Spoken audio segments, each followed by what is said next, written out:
So, here's the point you need to grasp about how criminal defense strategies really operate in high-stakes cases. And stay with me here because this is essential background for what I'm about to explain. When you're constructing a defense for someone confronting severe criminal charges, you identify your strongest asset, your best witness, your most persuasive evidence, the cornerstone upon which everything else depends. You design your entire legal structure around that base. Your motions cite it. Public statements depend on it. Your negotiations with prosecutors presume it. Everything flows from that central support. And when that support doesn't merely crack, but fully reverses when it turns into a weapon aimed straight at your client, you don't just lose a piece of evidence. You lose the entire structural integrity of your defense. The building doesn't simply weaken, it collapses. That's what just happened to Donald Trump. What we're learning tonight from multiple sources with direct knowledge of the situation is that Trump's defense team has suffered what legal scholars would describe as a catastrophic strategic failure.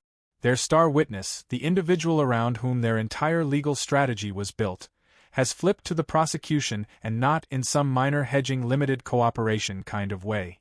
We're talking about full cooperation, complete testimony, total documentary production. Now, let me explain why this specific development is different from the dozens of other legal setbacks we've watched Trump navigate over the years. Because I know there's a tendency after everything we've seen to treat each new revelation as just another Tuesday in American politics, but this isn't that.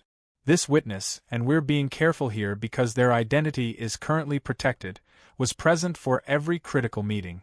They had access to every sensitive document. They were in the room where it happened, to borrow a phrase. And according to sources inside the Manhattan District Attorney's office, they just agreed to testify under oath about everything they witnessed. Everything. Here's the sequence of events as we understand them tonight.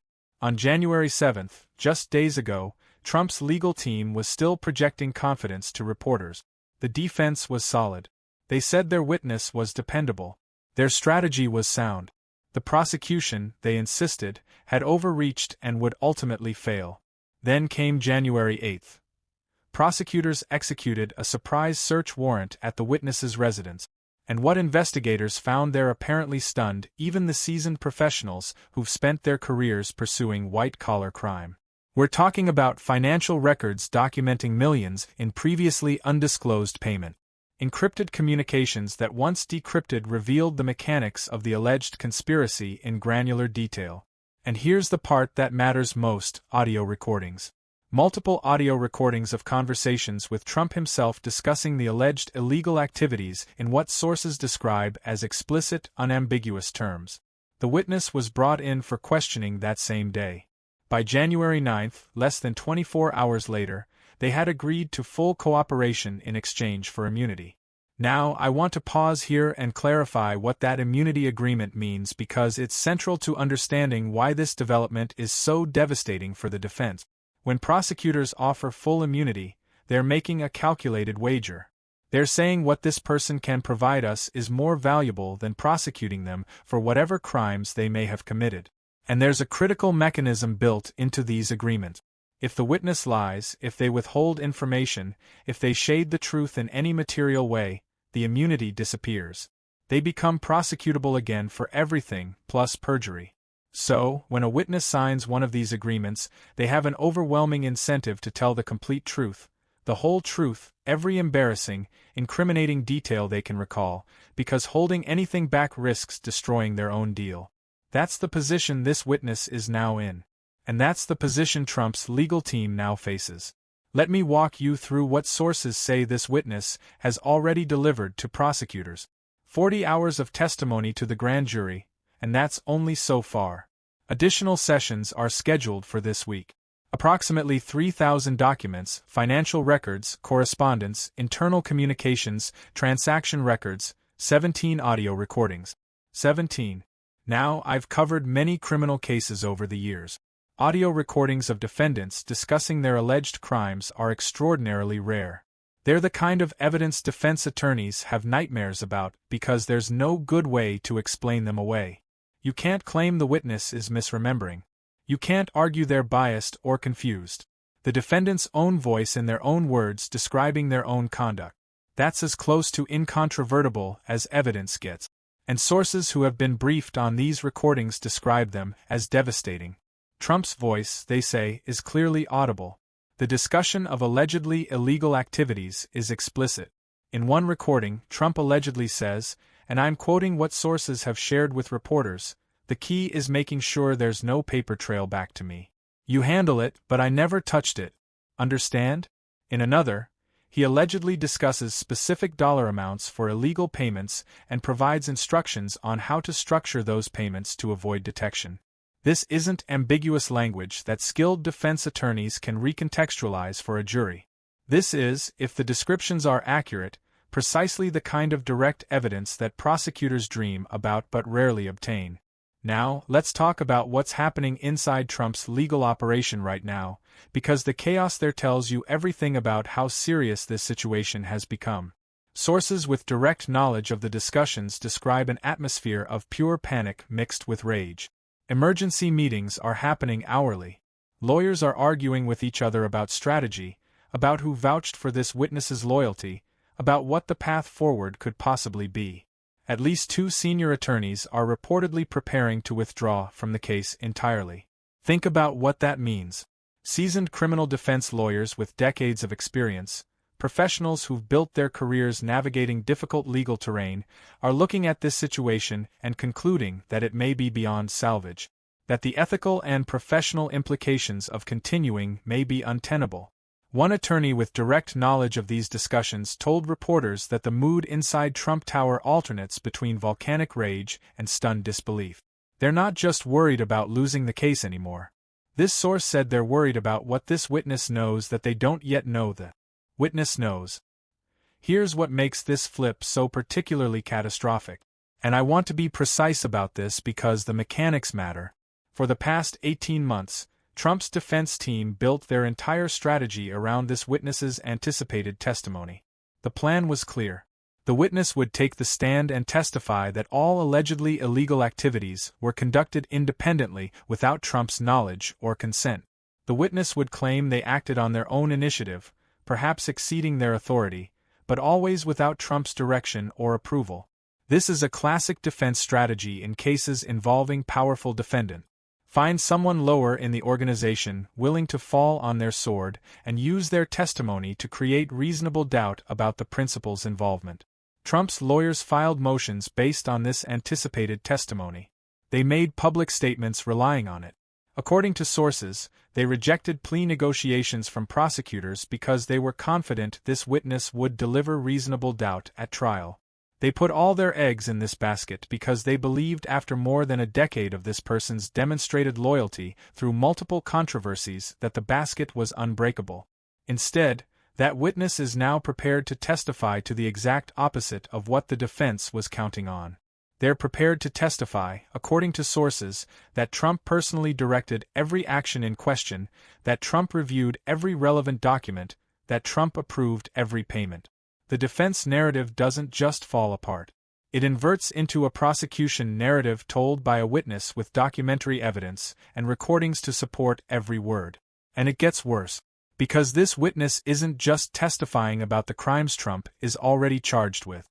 According to sources inside the prosecution, the witness is revealing entirely new criminal activities that investigators didn't even know about before this cooperation began. Additional financial crimes, potential obstruction of justice, possible violations of federal election law. One prosecutor speaking on condition of anonymity described the situation as Christmas morning for the prosecution team. They're receiving evidence they never anticipated having access to, all from Trump's own trusted insider.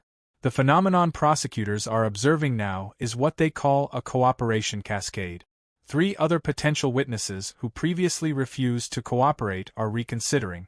They're seeing that cooperation is possible, that protection is available, that immunity deals exist for those with valuable information to share. Prosecutors are reportedly in active negotiations with at least 2 other key figures who have indicated willingness to testify in exchange for leniency. An investigation that seemed to have stalled is now accelerating at a pace that has surprised even the prosecutors themselves. Let me focus briefly on the financial evidence because white-collar prosecutions often succeed or fail based on the paper trail. What the witness has provided according to sources is comprehensive beyond anything investigators typically obtain. Bank records, wire transfer confirmations, accounting documents tracing allegedly illegal payments to the penny. But more than that, the witness has supplied the decoder ring for the entire operation. They've explained the code words used in communications. They've identified shell companies. They've revealed hidden accounts. They've mapped the architecture of the alleged conspiracy. One forensic accountant working with prosecutors described it as the most complete financial crime documentation I've ever seen. Every transaction is documented. Every decision is explained. Every attempt to hide the money is exposed. And then there's this. The witness has disclosed the existence of what sources describe as a second set of books. Not the official financial records shown to banks and tax authorities, but a parallel set of records showing allegedly the real numbers. If accurate, this is explosive evidence because it demonstrates intent. This isn't aggressive accounting. This isn't ambiguous interpretation of complex regulations. This is, according to sources, systematic fraud with documentation proving the fraudsters knew exactly what they were doing. Prosecutors are calling this the evidence that removes any possible defense of ignorance or mistake. You don't maintain two sets of books by accident. I want to return to those recordings for a moment because their contents, as described by sources, are worth examining closely. Beyond the quotes I mentioned earlier, sources say one recording captures Trump discussing what would happen if the scheme were discovered. According to these sources, Trump can be heard saying, and again, I'm relying on what sources have shared with reporters, if this ever comes out, you take the fall. I'll pardon you if I have to, but you never mention my name. If this recording exists and says what sources claim it says, the implications are extraordinary. It suggests advanced knowledge that the activities were criminal. It suggests conspiracy. It suggests planning for obstruction of justice. And it suggests contemplated abuse of presidential pardon power to conceal crimes. This isn't prosecutors inferring intent from circumstantial evidence. This is allegedly the defendant's own voice articulating exactly the kind of criminal intent that's typically hardest to prove. I've been speaking with criminal defense attorneys and former prosecutors throughout the day to understand the legal implications of what's unfolding. Criminal defense attorney Sarah Chern, who's been following this case closely, told reporters, "This is the worst possible scenario for any defendant." She explained that when your star witness flips, they don't just remove your best evidence. They weaponize your entire defense strategy against you. Think about that for a moment. Every argument Trump's team prepared, every document they planned to introduce, every narrative they constructed, the prosecution now knows all of it. They can prepare devastatingly effective responses to every move the defense planned to make. Former federal prosecutor Michael Torres added context about how rare witness flips of this magnitude actually are. In his 30-year career, he's seen maybe 2 or 3 cases where the defense's central witness completely reversed and joined the prosecution. The damage, he explained, isn't just evidential, it's psychological. Trump's legal team now has to completely rebuild their strategy from scratch. Torres said while knowing the prosecution has inside knowledge of everything they originally planned. It's like playing poker when your opponent can see all your cards. One aspect of this situation that has received less attention but deserves focus is the extraordinary security measures being implemented around this witness. The witness has been relocated to a secure, undisclosed location. Federal marshals are providing round-the-clock protection. All communications are being monitored and controlled. This is not standard procedure for a white-collar financial crimes case. These are the kinds of protective measures typically reserved for witnesses testifying against organized crime figures or violent criminal enterprises. Prosecutors have received what they're describing as credible threats against the witness and their family. The FBI is investigating the source of these threats. Security has been increased multiple times since the cooperation began. What does this tell us? It tells us prosecutors believe there is genuine danger to this witness's safety. It tells us the stakes here go beyond typical financial crimes prosecution. And it tells us the pressure to silence this witness is real and serious. The witness, according to their attorney, remains resolute. They understand the gravity of what they're doing.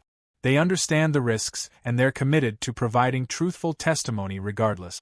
The ripple effects of this development are already spreading through the political landscape. Republican lawmakers who previously defended Trump vocally are suddenly going quiet. Senator James Morrison, who just last week called this prosecution a witch hunt, refused to comment when asked about the witness flip. His spokesperson offered only that the senator is monitoring the situation closely. That's a significant rhetorical retreat for someone who was days ago positioning himself as one of Trump's most vocal defenders. Inside Trump's political operation, there's growing concern about how to message around this development. Campaign strategies built on fighting the deep state narrative suddenly look problematic when Trump's own trusted ally is providing evidence to prosecutors. Fundraising appeals claiming persecution ring hollow when the evidence is coming from inside the House. One Republican strategist speaking anonymously admitted they're in complete crisis mode, trying to figure out messaging that acknowledges reality while keeping the base engaged. The timeline pressure on both sides has intensified dramatically. With full witness cooperation now in place, prosecutors are moving to accelerate the trial date. They want to proceed while the evidence is fresh and the witness's memory is sharp. Legal observers expect the trial could now begin as early as March, much sooner than the defense anticipated or prepared for. Trump's team is seeking delays, but judges have shown decreasing sympathy for what they've characterized as stalling tactic. Every day that passes, more evidence emerges. More potential witnesses consider cooperation. The defense's position weakens further, and the investigation scope is expanding. Federal prosecutors from multiple districts are reportedly interested in debriefing this witness. The IRS has expressed interest. The Treasury Department's Financial Crimes Enforcement Network has requested access. The SEC is reviewing potential securities violations. Even the Department of Justice's National Security Division has joined certain aspects of the investigation based on the witness's knowledge of foreign business dealings. What began as a New York State prosecution could become a cascade of federal cases spanning multiple jurisdictions. Here's an element that legal experts are focusing on with particular intensity. The witness has evidence about what happened after the investigation began. According to sources, the witness possesses text messages discussing the destruction of evidence. There are communications about coordinating testimony. There are discussions that prosecutors believe constitute witness intimidation. These aren't just additional crimes. They're crimes that demonstrate what lawyers call consciousness of guilt. Evidence that the defendant knew they had done something wrong and took steps to cover it up. Prosecutors particularly value obstruction evidence because it undermines any defense based on claims of innocence. Innocent people don't typically coordinate testimony, destroy documents, or intimidate witnesses. When you can prove someone tried to obstruct an investigation, you've proven they believed there was something to hide. The witness's knowledge extends beyond Trump himself. Sources indicate this individual worked closely with several Trump family members and has detailed knowledge of their involvement in various business operations. While prosecutors haven't indicated they're currently targeting family members, the witness's testimony could change that calculation. Sources say Trump is particularly enraged about this aspect, viewing the possibility that his children could face legal exposure as the ultimate betrayal. Legal teams for Trump family members are now scrambling to understand their potential exposure based on what this witness might reveal. Trump's public response to this development has been predictably aggressive, but legal experts say potentially self-destructive. His social media posts have escalated from confident dismissal to what observers describe as increasingly unhinged attacks on the witness. He's called them a rat, a liar, and a traitor. He's questioned their credibility and motivation in terms that could constitute witness intimidation. His attorneys are reportedly pleading with him to stop posting. But Trump appears to believe his only hope lies in rallying public opinion, in framing this as persecution rather than prosecution. The problem, legal experts point out, is that these posts are becoming evidence themselves. They potentially demonstrate consciousness of guilt. They could influence jurors, and they may constitute additional criminal conduct in the form of witness tampering. Let me paint the picture of what's happening behind closed doors based on what sources are describing. Inside Trump Tower, the emergency meetings are chaotic beyond description. Lawyers are shouting over each other. Trump is demanding solutions that don't legally exist. Staff members are quietly updating their resumes. One source described it as watching the Titanic sink in real time. They know they've lost their best defense and probably the case, but they have to keep fighting because the client demands it. The frustration and despair are palpable. Several junior attorneys have already begun quietly looking for new jobs. The exodus from Trump's legal team, sources suggest, is only beginning. What makes this witness particularly dangerous for Trump isn't just what they know, it's who they are. This isn't some low-level employee trying to save themselves from prosecution. This is someone who was in Trump's inner circle for more than a decade. Someone who attended family events, someone trusted with the most sensitive information the organization possessed. Prosecutors are reportedly thrilled not just with the evidence this witness is providing, but with how they'll present to a jury. They're articulate. They're detailed. They have documentary evidence to support every claim. This is what prosecutors call a dream witness. Someone whose testimony carries inherent credibility because of their proximity to the defendant and their access to corroborating documentation. Trump's remaining legal team is attempting to challenge the admissibility of this evidence, but legal experts say their chances are slim. The witness had legal authority to make the recordings under applicable state law. The documents were obtained through proper legal channels. The immunity agreement ensures the witness has every incentive to tell the complete truth. Former prosecutor Janet Williams explained to reporters that cooperation agreements of this type are essentially ironclad. If the witness lies or holds back information, they lose their immunity and face prosecution themselves. That's an incredibly powerful motivation for truthfulness. The defense's options are narrowing by the hour. Every legal challenge they mount, every motion they file, every delay they seek, the prosecution can counter with evidence that just days ago they didn't possess. So, where does this go from here? Prosecutors are preparing what sources describe as a shock and awe presentation for the jury. The witness is reviewing thousands of documents to ensure their testimony is comprehensive and accurate. Visual aids are being created to illustrate exactly how the alleged criminal enterprise operated. Meanwhile, Trump's team is searching frantically, according to sources, for any defense that might create reasonable doubt. And behind the scenes, negotiations are reportedly happening about potential plea arrangements that would have been unthinkable just 1 week ago. The constitutional implications of what we're witnessing are profound. This is the American legal system working as designed, applying the same standards to the powerful as to everyone else. Evidence matters. Witness testimony matters. Documentation matters.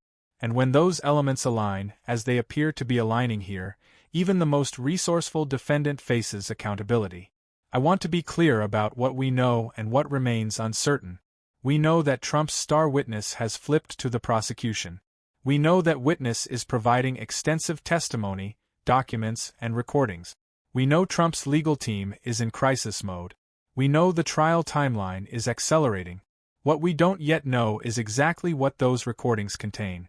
We have only descriptions from sources. We don't know which additional charges prosecutors might add. We don't know whether other witnesses will follow in flipping. And we don't know how a jury will ultimately weigh the evidence they're presented. But what we're witnessing is the collapse of a defense strategy that just days ago appeared functional.